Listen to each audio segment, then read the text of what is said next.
चिट्टाकठा झील आज़ाद कश्मीर की वादी शोनटर में वाक़ एक शानदार झील है। इसकी ऊंचाई सतह समंदर से 13,500 फीट 4,115 मीटर है। चिट्टाकठा एक इलाकाई नाम है जिसका मतलब है सफेद नदी।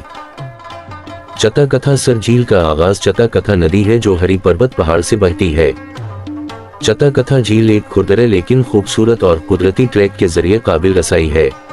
वहां पहुंचने के बाद सेहर अंगेज हुस्न और माफोक लफतरत दिलकशी सयाहों को मशहूर कर देती है। जीप ट्रैक कील से डोमील बाला तक शुरू होता है। ये 20 किलोमीटर 12 मील लंबाई की खुरदरी सड़क है।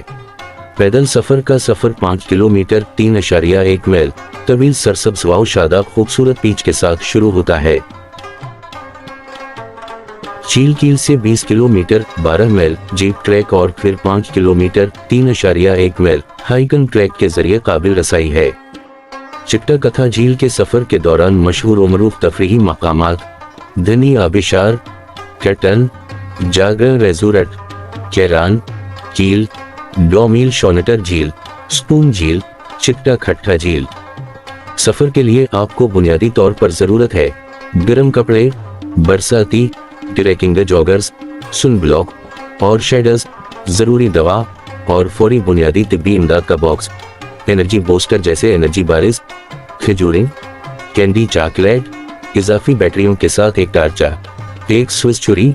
आप इन्हें कैलिया शॉन्ट से हासिल कर सकते हैं। खेमा, कैंप, स्लीपिंग बैग, बच्चों के गर्म कपड़े, ट्रैकिंग सटकस, पानी की बोतलें, डब्बा बंद खाना या इलाके से जो आपको अपने सफर के दौरान मिलेंगे और आप अपने के लिए खाना भी बना सकते हैं। यूं हम ऊंचे होते जा रहे थे, गहराइयां गहरी और खतरनाक होती जा रही थीं। चट्टानों के बाद एक जगह उमूदी जावियों से बनी, शायद एक ही फिसलन वाली चट्टान से। इस पर फिसलने का मतलब बेकाबू होकर हजारों फीट गहराई में गिरना था। दिन ढल रहा था और हम हरी पर्वत की गोद में से गुजर रहे थे। आखिरकार हम हरी पर्वत के दूसरे हिस्से पर पहुंचे जिसकी ऊंचाई के बिल्कुल पार एक झील थी, लेकिन ये बुलंदी कुछ ऐसी थी जो खत्म होने को नहीं थी। दिन ढलता जा रहा था और अंदेशे बढ़ते जा रहे थे कि वापसी ऐसी ही होगी और अंधेरों में होगी या नहीं। हम जल्द अज जल्द झील पर पहुंच गए। शाम हो रही थी और सर्दी ज्यादा हो रही थी। अचानक झील का पानी नमूदार हवा, ये वो मुस्कुराती झील नहीं थी जिसे हमने तस्वीरों में देखा था। ये एक सरमई झील है। पस मंजर में बर्फ से ढकी चोटियां यूं कतार में खड़ी थीं। ये बिल्कुल आर्कटिक रीजन की आबो हवा थी जहां सर्द बर्फबारी और हवा की रातों ने हमें झील पर ज्यादा देर ठहरने नहीं दिया।